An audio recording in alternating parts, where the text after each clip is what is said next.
Rusia menerima pesan kuat lagi, kali ini berupa ledakan yang mengguncang Saint Petersburg hingga ke intinya. Ledakan yang dirancang dengan cermat ini langsung menyerang pusat logistik Rusia, melumpuhkan pergerakan, menghentikan pasokan militer Putin, dan membuat tentaranya terdampar. Ini adalah satu lagi aksi sabotase dalam perang yang panjang dan kacau ini. Namun polanya semakin jelas. Dengan menyerang dekat Sankt Petersburg, orang Rusia diperlihatkan bahwa tidak ada tempat yang aman. Maksud saya, coba saja pikirkan. Jika kampung halaman Putin bisa dilumpuhkan, tempat lain juga bisa. Mari kita bahas apa yang terjadi, siapa pelakunya, dan kenapa peristiwa ini membuat Putin cemberut seperti remaja marah. Untuk memahami kepanikan Moskow, perhatikan rel kereta api, bukan ledakannya. Rel itulah jalur utama perang Rusia. Berikut penjelasannya. Sistem kereta api Rusia bukan sekadar alat transportasi, melainkan tulang punggung negara ini. Segala sesuatu mulai dari makanan, bahan bakar, hingga pasukan dan tank bergantung padanya. Jika kamu memikirkan luasnya Rusia dengan musim dingin, membekukan dan medan kasar tanpa akhir, jalan raya saja tak akan cukup. Rel kereta menyatukan segalanya, layaknya pembuluh darah bagi tubuh raksasa. Bila pembuluh tersumbat ataupun rusak, sistem jadi melemah. Ini bukan hal baru. Selama lebih dari 1 abad, para pemimpin Rusia telah mengandalkan kereta api untuk menjaga negara tetap terhubung dan terkendali. Para tsar menggunakannya untuk memindahkan tentara dan persediaan melintasi kekaisaran mereka yang luas. Kaum Soviet melakukan hal yang sama selama perang dan krisis. Sampai sekarang, rel kereta Saint Petersburg-Vladivostok tetap politis sekaligus praktis. Rusia memiliki lebih dari 105.000 km jalur kereta aktif, menjadikannya jaringan kereta api terbesar ketiga di dunia. Rel bukan hanya logam dan kerikil, tapi simbol kekuatan dan persatuan. Di Rusia, menguasai rel kereta berarti menguasai wilayah. Ketergantungan yang mendalam itu menjadi semakin jelas setelah invasi ke Ukraina. Tentara Rusia modern masih menggunakan rel kereta seperti era Soviet. Sekitar 90% peralatan berat mereka seperti tank, rudal, peluru artileri, dan bahan bakar diangkut dengan metode ini. Distrik militer barat, termasuk Sankt Petersburg, sangat bergantung pada sistem itu. Jalur Peskov-Sankt Petersburg memindahkan ribuan ton pasokan tiap minggu, menghubungkan Kaliningrad dan front utara. Jika jalur itu terhenti, seluruh sektor upaya perang akan ikut terhenti. Dan itulah yang membuat apa yang terjadi selanjutnya menjadi sangat penting. Karena seseorang baru saja membuat lubang di jalur kehidupan itu. Pada tanggal 21 Oktober, sebuah ledakan terjadi di bagian yang sama dari jalur kereta api yang menghubungkan Pskov dan Saint Petersburg. Serangan itu dimaksudkan untuk melumpuhkan jalur kereta api, dan itu berhasil dengan sangat baik. Saksi mata menyebut malam itu terang oleh api dan asap saat kereta barang anjlok, menumpahkan puing di jalur kereta. Cobalah, seperti yang dilakukan orang Rusia, untuk menyembunyikan informasi itu. Rincian demi rincian perlahan-lahan mulai terungkap seperti biasanya. Mereka menunjukkan besar kekacauan yang terjadi. Foto-foto di Telegram memperlihatkan logam robek, rel hangus, dan petugas keamanan berjalan di puing-puing dengan senter. Lokasi ledakan itu membuatnya mustahil untuk diabaikan. Koridor strategis ini dekat dengan Estonia, sehingga insiden ini penting karena lokasinya dekat anggota NATO. Dalam buku Pedoman Moskwa, simbolisme sangat berarti. Sekarang, seperti yang saya sebutkan, koridor Peskov itu seperti jalur kehidupan bagi distrik militer barat, zona komando yang sama yang bertanggung jawab atas operasi Rusia di dekat negara-negara Baltik dan sebagian wilayah Ukraina Utara. Jalur ini bukan untuk turis atau makanan, melainkan mengangkut amunisi, bahan bakar, dan kargo militer yang menjaga mesin perang Rusia beroperasi. Ledakan itu menghentikan seluruh aktivitas di jalur, termasuk pengiriman militer dan kereta sipil yang dialihkan atau dihentikan. Berhari-hari tim logistik Rusia memperbaiki rel dan memulihkan layanan. Namun lalu lintas tetap jauh lebih lambat dari normal. Sulit untuk mengukur seberapa besar kerusakan yang ditimbulkan oleh satu ledakan dalam perang sebesar ini. Namun dalam logistik, setiap keterlambatan sangat berarti. Keterlambatan di sini dapat menyebabkan kekurangan di sana yang bisa membahayakan nyawa di garis depan. Karena tentara Rusia kekurangan pasokan, setiap keterlambatan jadi pukulan besar Dan serangan-serangan ini bukan hanya soal waktu dan faktor keterlambatan saja. Serangan ini juga menghantam Rusia di tempat yang paling menyakitkan, yaitu dompetnya. Rel kereta api mengangkut lebih dari sekadar tank dan peluru. Mereka juga memindahkan gandum, batu bara, dan minyak. Itu yang membuat pabrik-pabrik tetap beroperasi dan kota-kota tetap mendapatkan pasokan makanan. Sanksi yang menumpuk membuat ekonomi Rusia terancam dan setiap pengiriman yang gagal memperburuk situasi. Penundaan 3 hari dapat menyebabkan kerugian jutaan dolar dan memaksa pabrik mengurangi produksi, menyulitkan pekerja yang dijanjikan stabilitas. Harga roti naik akibat keterlambatan kereta, membuat orang-orang mengeluh. Ketika mereka mengeluh, narasi Kremlin tentang Rusia yang kuat dan bersatu mulai retak. Jadi, kamu lihat, bukan hanya para tentara yang merasakan dampaknya, tapi setiap orang Rusia bertanya-tanya apa yang sebenarnya sedang terjadi. Saat berita serangan ini tersebar, media pemerintah Rusia menyebutnya insiden, dan gubernur berjanji segera memulihkan ketertiban. Namun, orang-orang di internet tidak percaya. Dalam beberapa jam, muncul video asap hitam tebal di atas pepohonan dan petugas darurat menarik rel bengkok dari tanah. Gambar-gambar itu menyebar lebih cepat daripada sensor bisa bereaksi, dan segera percakapan pun bergeser dari apa yang terjadi menjadi bagaimana ini bisa terjadi di sini. Bagi Moskwa, ini pertanyaan serius. Sankt Petersburg adalah kota terbesar kedua di Rusia dan gerbang ke Eropa, bukan pos terpencil. Jika sabotase bisa menyerang jalur kereta militer di sana, apa artinya tentang kendali negara atas wilayahnya? Jika Anda perhatikan, ada pola. Jalur kereta Rusia diam-diam diserang selama berbulan-bulan. Sejak invasi ke Ukraina dimulai, jalur kereta itu telah berubah menjadi salah satu medan pertempuran yang paling sunyi, namun paling efektif di seluruh perang ini. Semakin Anda melihat polanya, semuanya jadi jelas. Ini bukan kecelakaan acak.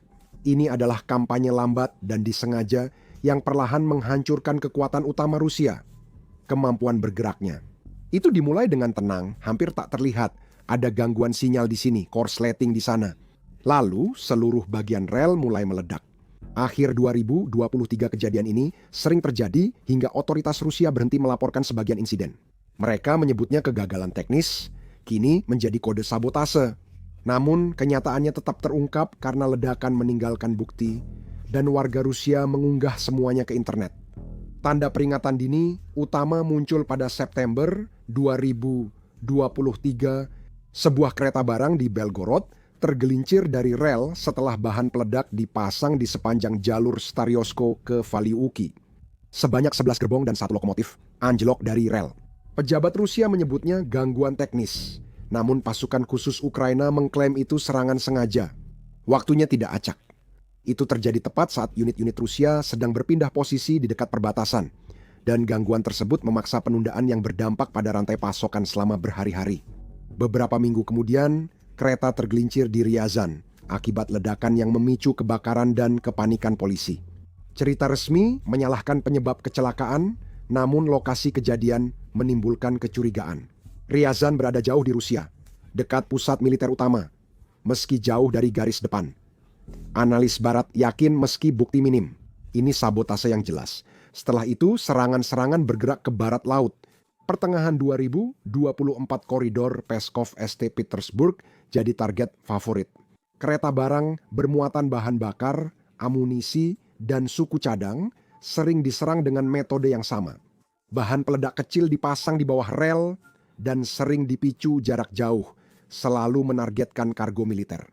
Media Rusia mengecilkan kerusakan, namun penyelidik sumber terbuka dan media barat mengaitkannya dengan kelompok partisan dan agen Ukraina. Ini bukan sekadar aksi sabotir, tapi sebuah kampanye. Setiap Rusia membangun jalur pasokan baru, selalu ada yang siap menghancurkannya. Serangannya tak mencolok, tapi sangat efektif. Mereka tak perlu merusak kereta, cukup menahannya agar masalah muncul. Masalah pun terus berdatangan. Perang rel telah bergeser dari pinggiran peta ke jantung sistem logistik Rusia, dan Kremlin kesulitan untuk mengatasinya. Pada pertengahan 2024, nama Stop the Wagons mulai beredar di dunia maya. Ini bukanlah kelompok formal dengan pemimpin atau markas yang jelas. Ini adalah sebuah gerakan, jaringan longgar warga Rusia yang menentang perang, yang memutuskan untuk melawan dari dalam. Mereka tidak pakai senjata atau drone, hanya kunci Inggris, kabel, dan bahan peledak kecil yang bisa masuk ransel. Target mereka bukanlah para tentara, melainkan rel kereta yang menjadi andalan para tentara itu. Cukup merusak sinyal atau mematahkan satu batang sambungan, mereka dapat membuat kereta keluar jalur dan mengganggu pasokan berhari-hari. Perlawanan ini beranggaran minim dan sukses. Sekarang, Putin harus menghadapi tidak hanya gangguan dari Ukraina, tetapi juga warganya sendiri. Benar-benar seperti dikepung, bukan? Ini bukan hanya aksi beberapa warga yang marah. Ini kelompok patriot sadar yang menilai invasi itu sia-sia dan tak perlu. Strategi serupa telah diuji di Belarus beberapa bulan lalu, ketika pasukan Rusia menggunakan jalur kereta api Belarus untuk menginvasi Ukraina pada awal 2022, para pekerja kereta api dan aktivis lokal diam-diam mulai melakukan sabotase terhadap jalur mereka sendiri.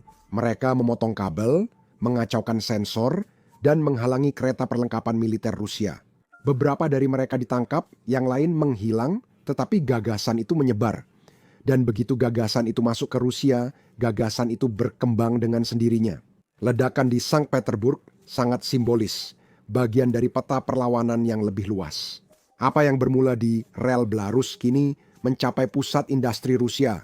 Sabotase dulunya adalah sesuatu yang Moskwa salahkan pada tetangganya, sekarang itu terjadi di dalam perbatasannya sendiri, seringkali hanya beberapa ratus kilometer dari pusat kekuasaan Kremlin. Serangan-serangan itu juga telah berkembang. Sekarang bukan hanya soal merusak rel.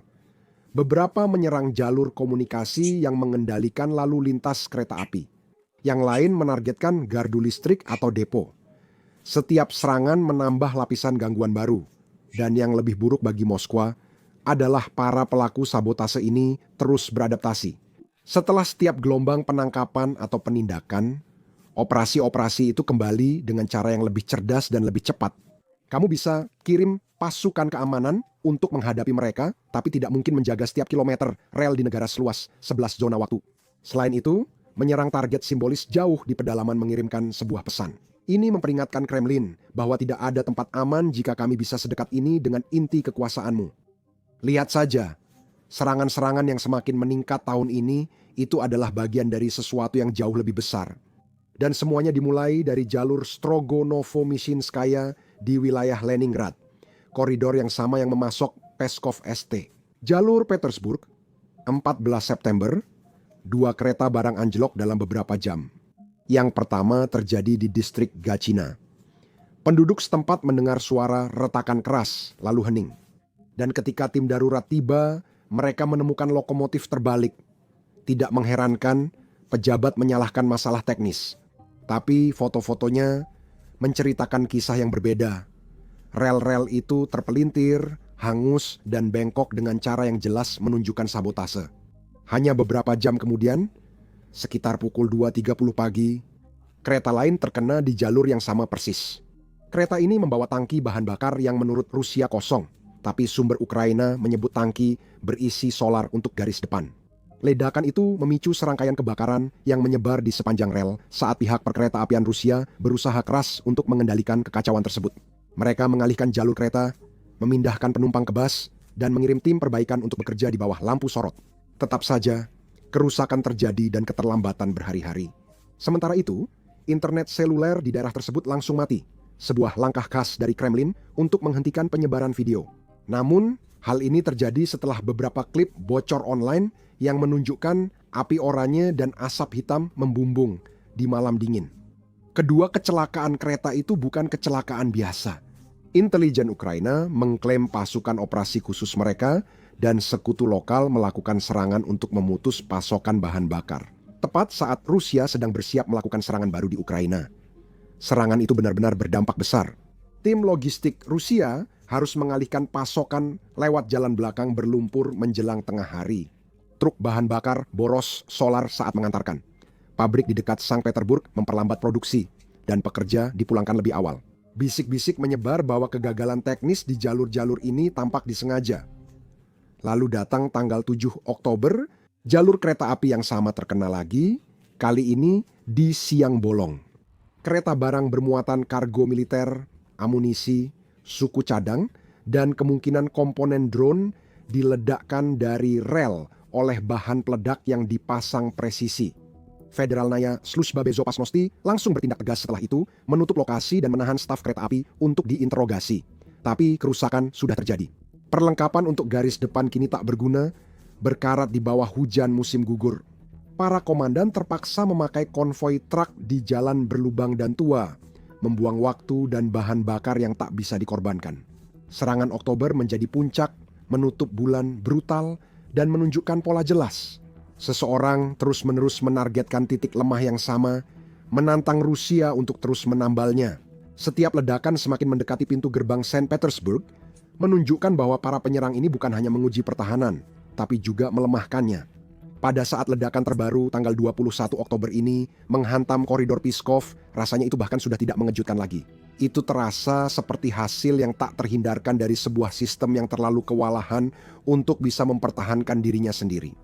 Kini muncul rumor bahwa sang sabotir punya lebih dari sekadar kunci Inggris dan bahan peledak. Beberapa sumber mengatakan bahwa ledakan terbaru ini bukan hanya soal dinamit di bawah rel. Mereka berspekulasi bahwa mungkin ada bayangan digital di baliknya. Jalur kereta api Rusia tak hanya bergantung pada baja dan roda. Jalur diberi sensor, sinyal, dan kontrol digital untuk menjaga kereta berjalan. Jika diganggu, kereta bisa dihentikan tanpa menyalakan sumbu. Peretas cerdas dapat mengacaukan sinyal, menipu sensor agar rel terdeteksi terhalang, atau mematikan gardu listrik dari jauh. Ini bukan spekulasi tanpa dasar. Pada 6 Agustus, peretas dilaporkan mengacaukan jalur kereta Saint Petersburg-Moskow, menargetkan sistem pengiriman, tiket, dan infrastruktur jaringan. Pusat Komunikasi Strategis Ukraina melaporkan serangan ini menimbulkan kerugian hingga 10 juta dolar. Sungguh gila. Namun, ini adalah bukti keberhasilan bentuk peperangan baru ini. Jika ledakan di Sankt Petersburg mendapat bantuan digital, itu berarti para penyerang sekarang bermain lebih cerdas daripada yang pernah dibayangkan siapapun. Ini peperangan hibrida, sebagian fisik, sebagian digital, semuanya bermasalah. Ukraina selama bertahun-tahun menggabungkan sabotase dan serangan siber agar Rusia terus menebak-nebak. Coba pikirkan. Meretas kontrol kereta api, lalu menanam bom memberi dampak besar. Seperti menyerang target 2 kali tanpa usaha lebih. Dan yang menakutkan, jaringan rel kereta Rusia sangat rentan terhadap hal seperti ini. Jaringannya luas, tersebar, dan belum dibangun dengan keamanan cyber canggih. Setiap mil rel kereta adalah titik lemah yang potensial. Rel kereta Rusia sudah tua dan menjadi perangkap teknologi usang. Sistem sinyal di jalur Pskov berbasis Glosnest memakai relay tahun 1990-an yang mudah dijamming alat murah seharga $50 di dark web. Situasi ini membuatnya mudah dan murah diganggu. Moskwa lambat beradaptasi. Ini jadi masalah saat musuh bisa menyerang dari laptop di belahan dunia lain. Apalagi jika sabotase menggabungkan bom dan gigitan. Rusia menghadapi masalah lebih besar dari sekadar rel. Mereka harus membenahi infrastruktur digital yang kini belum mampu mereka lakukan. Dan masalahnya tidak hanya terbatas pada satu sisi ini saja. Oh tidak, partisan diam-diam di rel kereta, sedangkan tim Kiev menyerang target besar seperti jembatan, kilang minyak, dan jaringan listrik. Ini adalah jalur utama yang menjaga mesin perang Rusia berjalan, bisa disebut tur balas dendam pada infrastruktur. Setiap serangan direncanakan cermat, langsung menargetkan uang dan kargo pendukung invasi Putin. Meledakkan sebuah jembatan bukan hanya membuat lalu lintas terhenti, tapi juga memutus seluruh jalur depan. Menyerang depot minyak, tank-tank kini harus mengisi dari persediaan yang lebih sedikit. Ini cerdas, murah, dan membuat insinyur Moskwa selalu panik. Dan tidak ada yang menunjukkan hal itu lebih baik daripada jembatan Kerch. Bentangan sepanjang 12 mil yang dibangun Putin melintasi selat menuju Crimea seperti monumen pribadinya. Dibangun cepat pada 2018 setelah Rusia merebut semenanjung itu, jembatan ini jadi jalur utama selatan, menyalurkan pasukan, tank, dan amunisi ke pertempuran di Kherson dan sekitarnya. Ukraina sudah mengincarnya sejak awal, tapi kini jembatan itu bukan lagi sekadar target, melainkan jadi berita utama berulang. Semua bermula dari bom truk Oktober 2022 yang menyebabkan jalan jembatan melengkung dan bagian-bagiannya jatuh ke laut. Lalu lintas macet berbulan-bulan. Pada Juli 2023, segerombolan drone menyerang pilar jembatan, memaksa perbaikan darurat. Pukulan utama terjadi 3 Juni 2025 saat drone bawah air bermuatan trinitrotoluena meledak di bawah penyangga jembatan. Dinas Keamanan Ukraina langsung mengklaim bertanggung jawab, merilis rekaman ledakan pada pukul 04.44 pagi. Api menyembur ke atas permukaan air seperti pertanda buruk. Serangan itu memangkas pasokan ke Crimea 40% selama berminggu-minggu, membuat konvoi bahan bakar terjebak dan unit garis depan kekurangan pasokan. Putin menghabiskan miliaran untuk penghalang dan jaring anti-drone, namun penyelam Ukraina tetap berhasil menembusnya. Ini adalah jenis serangan yang tidak hanya merusak baja, tapi juga mengejek simbol kekuasaannya. Dan jembatan Kercha hanyalah bagian dari gambaran yang jauh lebih besar. Drone-drone Ukraina telah menyapu peta energi Rusia sepanjang tahun, membakar kilang dan depo yang mendanai upaya perang. Kampanye ini meningkat awal 2024 saat serangan ke kilang Ryazan milik Rosneft menghentikan produksi berminggu-minggu dan memicu lonjakan harga bahan bakar. Tahun ini kecepatannya meningkat pesat, tidak bermaksud membuat lelucon. Pada Maret, drone menyerang depot di Krasnodar, mengurangi 4% kapasitas penyulingan Rusia dalam satu kuartal. Pada 19 Oktober, kompleks gas Odenberg yang mengelola 45 miliar meter kubik per tahun dari ladang Kazakhstan diserang hebat, menghentikan ekspor dan memaksa pengalian jalur yang mahal. Namun, yang membuat semua ini begitu efektif bukan karena acak, melainkan karena strategi. Intelijen militer Ukraina menganggap infrastruktur sebagai kelemahan pertahanan Rusia. Tentara mereka besar, tapi tanpa bahan bakar, listrik, dan jembatan ibarat raksasa kelaparan. Serangan pada rantai pasokan langsung memengaruhi medan perang. Konvoi Kerch yang terhenti artinya peluru di Avdiivka berkurang. Kilangan yang terbakar berarti biaya bahan bakar yang lebih tinggi untuk tank T-90. Pesannya jelas dan sudah sering terdengar. Tidak ada tempat yang tak tersentuh, bahkan tanah kelahiran Tsar sekalipun. Bagi Putin, ini lebih dari sekadar masalah logistik. Ini pukulan bagi ego dan ekonominya. Miliaran sedang digelontorkan untuk perbaikan, ekspor menyusut, dan rakyat Rusia biasa yang harus membayar lebih mahal di stasiun pengisian bahan bakar umum. Ini tak hanya memperlambat kereta, tapi juga perang. Ukraina yakin, jika terus menekan titik-titik tekanan ini, mesin perang Rusia akan macet lebih dulu dari milik mereka. Taruhan itu sejauh ini berhasil, satu ledakan demi ledakan. Namun, ini bukan hanya tentang rel rusak atau sistem diretas. Kekacauan seperti ini berdampak lebih dalam, mengguncang kepercayaan yang menyatukan Rusia. Serangan rel kereta ini bukan sekadar ledakan, tapi tanda masalah yang lebih besar dan bukti keamanan negara makin lemah. Selama bertahun-tahun, Kremlin membangun citra sebagai penguasa mutlak yang mampu menumpas perbedaan pendapat sejak dini. Tapi sekarang, bahkan di utara, bahkan di kota-kota yang membangun kekuatan industri Rusia, kendali itu mulai memudar. Kamu bisa merasakannya dari nada tanggapan pemerintah, ketenangan, kepercayaan diri, itu sudah hilang. Yang tersisa hanya penyangkalan dan kepanikan. Karena itu, ledakan di Sankt Petersburg terasa berbeda. Ini bukan sekadar aksi sabotase lainnya, ini adalah bukti bahwa perang Rusia tidak lagi terbatas di medan pertempuran di Ukraina. Perang kini melukai tanah air. Setiap serangan ke rel kereta api mencerminkan kegagalan Kremlin. Rel bisa diperbaiki, tapi takut tidak bisa. Kini rasa takut menyebar lebih cepat dari kereta yang dulu tepat waktu. Tapi setelah serangan terbaru ini, Moskwa tidak akan tinggal diam setelah ledakan seperti ini. Kremlin sudah mulai memasang lebih banyak kamera, lebih banyak patroli, dan lebih banyak informan untuk mengawasi setiap inci rel. Tapi inilah masalahnya. Menjaga ribuan mil rel kereta api itu seperti mencoba menjaga tornado. Mereka mungkin memasang sensor atau kecerdasan buatan baru untuk memantau sinyal, tapi para sabotir sudah lebih maju. Menggabungkan bom sederhana dengan peretasan canggih. Rusia dapat menghabiskan miliaran untuk memperkuat jalur kereta, tapi setiap rubel yang dipakai mengurangi dana untuk garis depan. Ini jebakan, Moskwa terjebak di dalamnya. Kremlin sudah sangat paranoid dan insiden seperti ini bisa mendorong mereka untuk menindak lebih keras lagi. Lebih banyak penangkapan, hukum yang lebih ketat, dan mungkin bahkan memaksa pekerja kereta api untuk melaporkan setiap tatapan mencurigakan. Itu adalah resep untuk perlawanan balik. Dan sudah ada pembicaraan di X yang sebelumnya dikenal sebagai Twitter. tentang warga lokal yang merasa kesal dengan penyisiran keamanan yang berlebihan.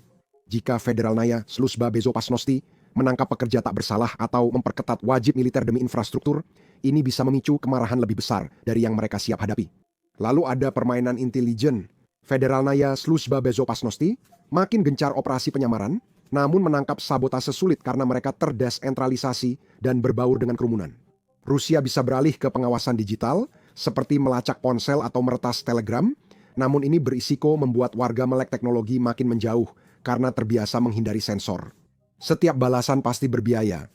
Semakin Moskow memperketat pengawasan, perlawanan yang ingin dihancurkan justru makin besar.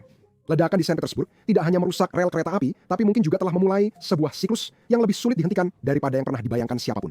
Upaya memperketat keamanan ini tak hanya membebani Rusia, tapi juga mulai mengubah perang. Konsekuensi strategis dari semua ini sangat besar. Ledakan di Saint Petersburg menutup satu jalur dan menunjukkan rapuhnya mobilitas internal Rusia.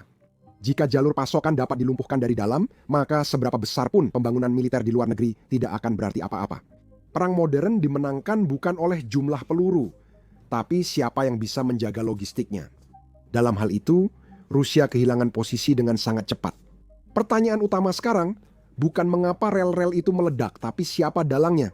Sayangnya, jawabannya tidak sederhana. Sekarang, Ukraina jelas berada di urutan teratas.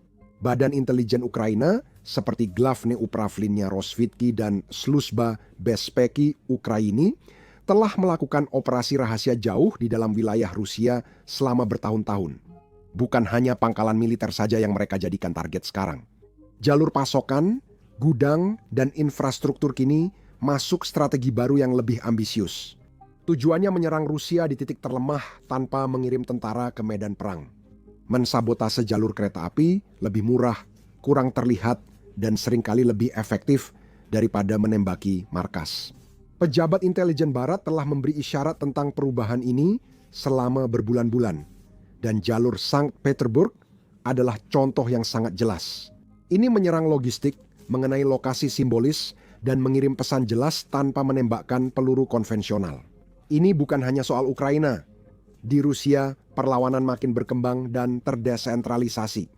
Mereka adalah orang-orang biasa yang menentang perang, membentuk jaringan yang kecil, gesit, dan sebagian besar anonim. Beberapa bertindak secara independen dari Kiev, tapi tujuannya sama, mengganggu mesin perang Rusia.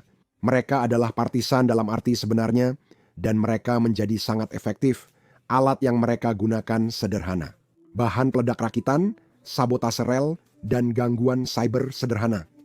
Tanpa teknologi canggih, namun sangat mematikan. Mereka beroperasi dengan tenang, seringkali di bawah radar, dan itu membuat mereka lebih sulit ditangkap dibandingkan tentara konvensional manapun. Kremlin tahu hal ini, dan itu membuat mereka ketakutan. Bahkan, mereka berusaha sebaik mungkin untuk tidak mengakuinya. Pernyataan publik Rusia pun seperti biasanya dapat ditebak. Moskow menyalahkan agen asing, teroris Ukraina, dan kadang juga sabotase imajiner. Pesan berubah terus karena tak ada satu cerita yang bisa menjelaskan semuanya di balik layar. Federalnaya Sluzhba Bezopasnosti berupaya melacak jaringan ini, namun mereka tersebar, adaptif, dan sering tak terdeteksi hingga terjadi ledakan. Media sosial memperburuk situasi Moskow karena warga mengunggah video rel rusak, kereta anjlok, dan kargo terbakar sebelum disensor negara. Setiap klip adalah penghinaan. Setiap serangan sukses membuktikan Kremlin tak bisa mengendalikan segalanya. Fakta bahwa rekaman ledakan di Saint Petersburg ini beredar luas adalah gejala dari masalah tersebut. Kerusakan dan kekacauan itu membuat orang kehilangan kepercayaan pada kemampuan pemerintah mengamankan wilayahnya. Dampaknya bukan hanya pada infrastruktur, tapi juga mengguncang moral di Rusia. Para tentara mulai mempertanyakan apakah pasokan akan datang. Para komandan bertanya-tanya apakah bala bantuan bisa bergerak. Dan warga sipil kehilangan kepercayaan pada janji-janji negara. Serangan ini menunjukkan fakta utama. Rusia mungkin menguasai perang di luar negeri, tapi kehilangan kendali di dalam negeri. Dan itulah mengapa pertanyaan tentang siapa yang berada di balik insiden-insiden ini sangat penting. Lembaga Ukraina memang mampu, namun perlawanan dalam negeri menambah lapisan tak terduga. Pelaku peledakan di Pskov atau dekat Novgorod tidak mengikuti struktur komando yang ketat. Mereka berimprovisasi, berinovasi, dan bertindak sesuai naluri. Itu membuat mereka makin sulit diprediksi, ditekan, dan lebih berbahaya dalam jangka panjang. Setiap penyisiran keamanan berisiko membuat orang-orang yang seharusnya diam menjadi merasa rasing. Setiap penangkapan menegaskan rezim ini lemah dan paranoid. Gangguan kereta api di Saint Petersburg bukan sekadar soal pelaku, tapi juga maknanya. Sebuah sistem yang berada di bawah tekanan, pemerintah yang berjuang untuk mempertahankan kendali, dan rakyat yang diam-diam menguji batas-batas kewenangan. Ledakan itu mungkin hanya momen kehancuran sesaat, tapi itu adalah bagian dari kisah yang jauh lebih besar. Kisah ini masih berkembang dan tidak sepenuhnya bisa dikendalikan Moskwa. Lalu muncul pertanyaan tentang Putin. Dinas keamanan dan petinggi militer tidak buta. Ledakan di kampung halamannya saat berjaga bukan hanya pelanggaran, tapi juga mencoreng mitos kendali. Itu menyakitkan, bukan hanya karena kerusakannya tapi juga maknanya. Sistem yang dibangun untuk melindungi orang kuat mulai lengah. Pertanyaan pun muncul. Apakah para informan Federalnaya Sluzhba Bezopasnosti sedang lengah? Apakah komandan terlalu sibuk hingga tak mampu amankan wilayahnya? Jika para sabotase bisa menyerang sedekat ini ke Sankt Petersburg, apalagi yang lolos dari pengawasan? Ini bukan sekadar kegagalan taktis, tapi juga reputasi. Dalam rezim yang dibangun di atas rasa takut dan ketepatan, reputasi adalah mata uang. Tidak ada yang bilang Putin goyah, tapi bisik-bisiknya makin banyak. Jika tim keamanannya gagal menghentikan bom di rel kereta, pertanyaannya bukan cuma siapa pelaku, tapi juga siapa yang mengawasi. Semakin lama pola ini berlanjut, semakin besar kemungkinan lingkaran dalam Kremlin mulai mengajukan pertanyaan yang selama ini hanya dibisikkan secara terang-terangan. Apakah bosnya sudah tak setajam dulu? Saat Rusia sibuk memperbaiki rel rusak, dunia memperhatikan dengan seksama. Peristiwa di dekat Saint Petersburg bukan sekadar masalah lokal, tapi mencerminkan dinamika kekuasaan dan kelemahan di dunia modern. Perang kini tak terbatas, satu ledakan dapat mempengaruhi benua, pasar, dan langsung masuk ke ruang perang. Bagi NATO dan negara Baltik, ledakan ini bukan hanya berita utama, tapi peringatan. Estonia, Latvia, dan Lituania telah 2 tahun bersiap menghadapi ancaman seperti serangan cyber, drone, hingga gelombang pengungsi. Namun, sabotase sedekat ini dengan Sankt Petersburg mengubah situasi. Ini menunjukkan bahwa keamanan internal Rusia sedang tertekan dan kekacauan di dalam perbatasannya dapat menyebar keluar dengan sangat cepat. Perencana militer di Tallinn dan Warsawa telah melakukan simulasi dan mengajukan pertanyaan baru. Jika Moskwa tak bisa lindungi transportasinya, bagaimana jika hal serupa terjadi di perbatasan? Di wilayah penuh ketidakpercayaan, satu rel rusak bisa dianggap sebagai tindakan perang. Bagi intelijen NATO, serangan rel kereta ini kini masuk pola lebih besar. Mereka memantau setiap ledakan lewat citra satelit, sadapan radio, dan jejak panas gerbong terbakar. Yang mereka lihat bukan sekadar sabotase, tapi juga tanda kelelahan parah di mesin perang Rusia. Dalam konflik modern, logistik sangat penting. Pihak yang menjaga pasokan dengan cepat dan aman biasanya menang. Jalur kehidupan dan sistem kereta Rusia tampak makin goyah tiap hari. Keterlambatan di dekat Sankt Petersburg diam-diam memberitahu Jenderal NATO bahwa kekuatan Rusia terbatas. Pesan itu menyebar dengan cukup cepat dari pusat komando militer ke parlemen dan institusi keuangan di seluruh barat. Semakin jelas batas-batas, NATO makin percaya diri memperketat tekanan dan mendanai Ukraina. Setiap gerbong barang yang terbakar, setiap kereta yang terhenti, tidak hanya dianggap sebagai kemenangan taktis bagi para sabotase, tetapi juga sebagai bukti bahwa kekuatan Kremlin mulai memudar. Di Washington, Brussels, dan London, perubahan persepsi berdampak nyata. Perang yang dulu terasa panjang dan melelahkan kini mulai tampak bisa dimenangkan. Pemimpin Barat kini lebih siap mengirim senjata canggih dan bantuan keuangan, setelah sebelumnya berhati-hati terhadap eskalasi. Investor dan pembuat kebijakan yang dulu khawatir memprovokasi Rusia, kini melihat peluang mengakhiri perang lebih cepat dengan membantu Ukraina menekan lebih keras. Strateginya berubah dari penahanan menjadi percepatan untuk terus memberi tekanan, memperbesar keretakan, dan membuat posisi Rusia sulit dipertahankan.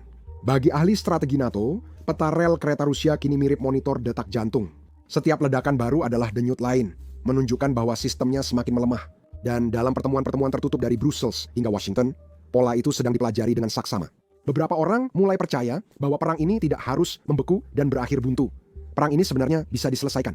Tiongkok menyaksikan semua ini dengan kekhawatiran tenang, Bagi Beijing, rel kereta Rusia bukan sekadar memindahkan pasukan, tapi juga jalur dagang yang menghubungkan Tiongkok ke Eropa lewat cabang utara proyek Sabuk dan Jalan. Setiap kecelakaan kereta dan peretasan sistem sinyal mengancam jalur itu. Ledakan dekat Pskov sempat menghentikan pengiriman beberapa hari, berdampak pada perusahaan logistik Tiongkok. Beijing kini mengalihkan sebagian kargo ke jalur lebih aman, seperti koridor Kaspia via Kazakhstan atau koridor tengah via Turki. Ketidakstabilan Rusia diam-diam mengubah peta perdagangan Eurasia, bukan untuk keuntungannya. Eropa juga merasakan dampaknya. Meski disanksi, Rusia tetap ekspor minyak, batu bara, dan gandum dalam jumlah besar lewat kereta api. Jika salah satu jalur terganggu, asuransi naik, pengiriman lambat, dan harga komoditas berubah. Setiap insiden teknis di sekitar Saint Petersburg atau Novgorod mempengaruhi pasar bahan bakar dan gandum. Ketidakpastian di ekonomi global yang tegang memengaruhi semua orang. Dari pedagang energi di Amsterdam hingga penggiling gandum di Kairo. Dulu kemunduran militer kini berubah jadi risiko ekonomi. Negara-negara jauh dari Eropa juga memperhatikan. Negara di Afrika, Asia, dan Amerika Latin yang bergantung pada gandum dan pupuk Rusia kini menyadari rapuhnya rantai pasokan itu. Satu ledakan di Rusia Utara dapat membuat harga makanan naik ribuan mil jauhnya. Pengingat bahwa sekarang tidak ada perang yang benar-benar lokal. Ledakan rel kereta dekat Sankt Petersburg bisa mempengaruhi rak supermarket di Sao Paulo atau Lagos. Selain ekonomi, ini juga soal citra. Selama puluhan tahun, Rusia dikenal ahli logistik, mampu memindahkan pasukan, membangun pipa, dan beroperasi melintasi jarak yang sulit. Sekarang, video-video tentang kereta yang anjlok dan gerbong barang yang terbakar mulai merusak citra itu. Mitos tentang kendali penuh, itu mulai retak. Dalam geopolitik, persepsi sama penting dengan kenyataan. Saat Rusia tampak lemah di dalam negeri, pengaruhnya di luar negeri menurun, sekutu lebih waspada, dan rival makin berani. Di Washington dan Brussels, para analis melihat gelombang sabotase ini sebagai sesuatu yang lebih dari sekadar gangguan. Ini adalah titik balik. Pemikirannya cukup sederhana. Jika jalur kereta api Rusia rentan, kemampuannya mempertahankan perang terbatas. Karena itu, banyak yang menyebutnya perang logistik. Perang ini tidak terjadi di parit-parit, tetapi di sepanjang jalur pasokan yang mendukung medan pertempuran. Dalam konflik baru, sabotas dan peretas sama pentingnya dengan tentara.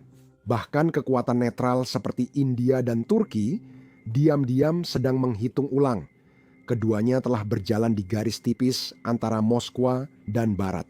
Namun jika sistem transportasi Rusia terus mengalami kerusakan, keandalannya sebagai mitra akan dipertanyakan.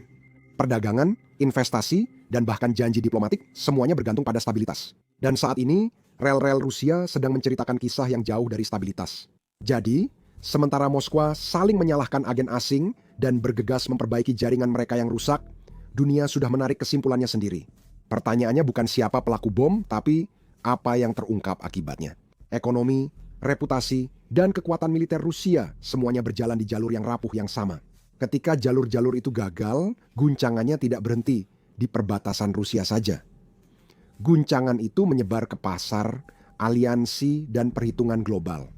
Jalur kereta api Sankt Petersburg tidak hanya rusak, tapi juga mengirimkan pesan yang didengar dengan jelas oleh seluruh dunia. Pada akhirnya, situasinya lebih dari sekadar insiden kereta api. Ini adalah penunjuk arah yang menunjukkan realitas yang lebih dalam dari Rusia modern. Ini menunjukkan kekuatan luar negeri, tergantung stabilitas dalam negeri, dan membuktikan infrastruktur sama pentingnya dengan garis depan. Ini menimbulkan satu pertanyaan tajam. Jika kereta api saja tak berjalan, bagaimana kekaisaran bisa tetap bersatu? Kamu mungkin sudah menyadarinya, tapi setiap kali kami mencoba menunjukkan apa yang sebenarnya terjadi di garis depan perang ini, YouTube selalu saja mendemonetisasi video tersebut atau bahkan langsung memblokirnya. Video kami pernah dihapus hanya karena menampilkan kebenaran. Ini rekaman asli yang sudah diverifikasi dan dianalisis bersama veteran, bukan propaganda atau klip palsu. Sementara itu, media arus utama yang mengaku peduli dengan transparansi bahkan tidak mau menunjukkan kepada Anda apa yang sebenarnya dilakukan rudal Rusia terhadap kota-kota Ukraina. Karena itu, saya membuat Business Basics, platform independen kami yang bebas dari YouTube dan sensor. Di sanalah kami membagikan cuplikan dari garis depan, analisis mendalam dari para veteran, dan laporan-laporan yang tidak akan pernah Anda lihat di berita arus utama.